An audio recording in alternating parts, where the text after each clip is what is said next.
우선 바둑판은 가로 세로 총 19줄이거든요 각각. 그래서 19 곱하기 19에서 361, 361개인데, 그리고 1년이 365일이잖아요. 그래서 그거에 빗대서 비유해서 바둑판이 뭐 인생의 축소판이다라는 얘기를 많이 하고요.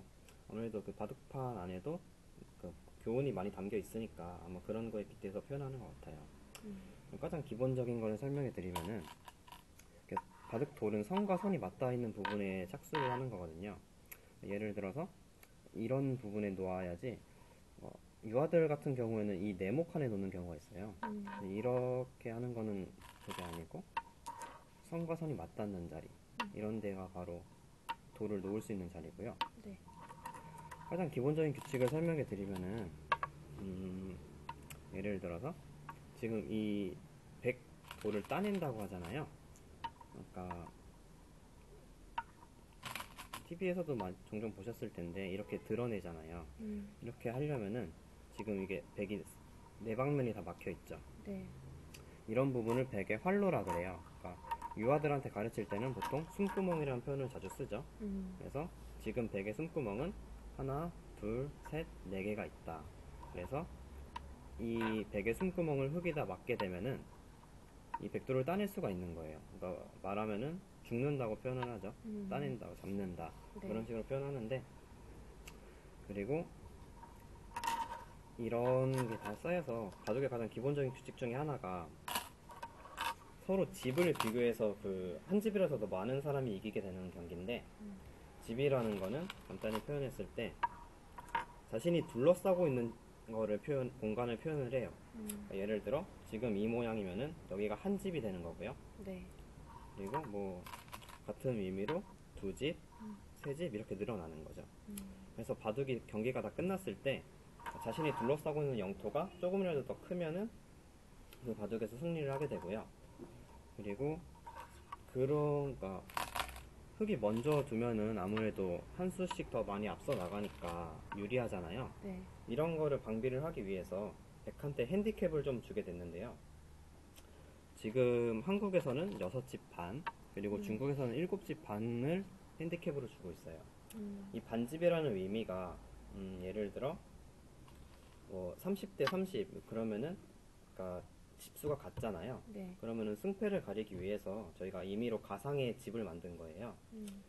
그러니까 핸디캡을 6집 반을 드린다고 했죠, 한국에서는. 그러면은 바둑이 다 끝나고 나서 흙집이 30집이고 백집이 24집이다. 그러면은 누가 이겼을까요? 100. 그렇죠. 그러니까 6집 반을 받아서 24 곱하기 6을 해서 30인데 똑같잖아요. 근데 백한테 가상의 반집을 더 주는 거예요. 그래서 승패는 갈리게 되는 거죠. 백이 이기는 걸로. 그래서 한국에서는 총 6집 반을 핸디캡을 주고요. 중국에서는 현재 7집 반을 주고 있습니다. 이것도 사실 옛날에는 맨 처음엔 4집 반부터 시작해가지고 5집 반, 6집 반 서서히 올라온 건데요. 아무래도 대중적으로 6집 반 정도가 가장 그 서로한테 공평한 수치가 아닌가라고 생각이 돼서 현재 계속 6집 반을 고수하고 있습니다. 한국에서는. 그럼 집을 많이 갖는 사람이 이기는 게임인 거네요. 예, 그렇죠. 그러니까 아까 말씀드린 이런 것도 백도를 따내게 됐을 때도 이걸 집이라고 표현하고요. 네. 나중에 가서 뭐 이렇게 다 자신의 경계선을 긋잖아요. 네. 뭐 이렇게 흙은 뭐 이렇게 긋고 백은 이렇게 뭐 경계선이 나왔을 때 비교를 해봤을 때 흙이 더 공간이 더 넓죠. 네. 이거를 흙집이 많다고 표현을 하는 거예요. 그러면은 나중에 이 상태로 만약에 경기가 끝났다고 가정을 했을 때 흙이 이기게 되는 거죠. 근데 그것도 여기다가 6.5를 예, 그렇죠. 더해서 비교를 다시 해야 되는 거죠. 네. 그러면은 예를 들어 하나 보여드리면, 만약 이 상태로 경기가 끝났다. 백집은 지금 6집이잖아요. 네. 흙집은 12집. 이렇게 되면은 백이 6집 반을 받아서 백이 반집을 이기게 되는 거죠. 그러니까 반집이란 건 사실 바둑판 위에는 존재는 안 하는데, 그러니까 저희가 그러니까 승부를 가리기 위해서 임의적으로 만든 거죠. 네, 그런 룰이 있습니다, 바둑에서는. 그리고 가장 표현하는, 그러니까 돌을 잡는다고 하잖아요. 아이들이 흥미 있어하는 게 돌을 가져가는 거예요. 그러니까 죽이고 나서 그쵸, 빼가는 네. 거. 아이들 그 나이 때 특성상 소유욕이 되게 강하거든요. 그래서 왜 그런지 몰라도 돌을 가져가는 걸 되게 좋아해요. 상대방 돌을 가져가는 걸. 그래서 이 따내는 거부터 흥미를 느끼고 그때부터 계속 발전을 하는 거죠. 아까 잠깐 설명드렸는데 이게 지금 활로가 4개라고 했잖아요. 네. 그러면은 이렇게 되면은, 그러니까 돌이 붙어 있다고 하면은 이거는 몇 개가 될까요, 활로가? 활로가요? 예. 각 돌의 활로를 찾아야 되는 거 아니에요? 그러니까 이거 같은 경우는 떨어져 있잖아요. 그러면은 네. 각 돌이라고 할 수 있는데 네. 이거는 붙어 있으니까 하나의 그 모양으로 취급을 받는 거죠.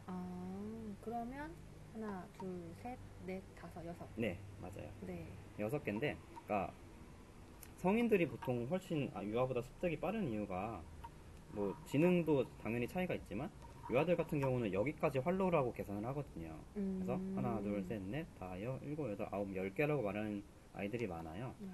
근데 그거 여기 같은 경우는 직접적으로 맞닿아 있는 공간이 아니니까 상관이 없고요.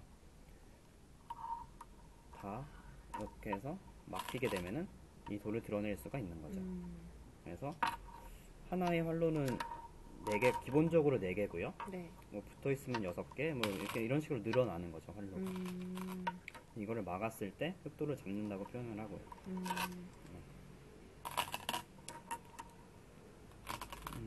그리고 가장 배울 때 네. 그 순서가 있잖아요. 보통 선생님들은 아까 제가 말씀드렸던 것처럼, 그러니까 어떻게 하면 바둑의 승부가 갈리는지랑 이 돌을 따내는 방법, 그리고 활로의 개수, 그런 것들부터 종종 시작을 해요. 그게 아무래도 가장 보편적으로 바둑 기술에 있어서 기본적인 부분이고, 그거를 알아야 다음 단계로 나아갈 수가 있으니까. 그래서 이 활로, 그러니까 숨구멍 활로라고 하죠. 그러니까 이런 걸 익히시기만 해도 바둑을 처음 보는데 좀 지장은 없을 거예요. 그러니까 돌이 막혔는데 저걸 왜 가져가지? 뭐 그런 경우는 없으니까요. 예. 아마 이해하기가 잘 쉬우실 거예요. 지금 끝나요? 선배?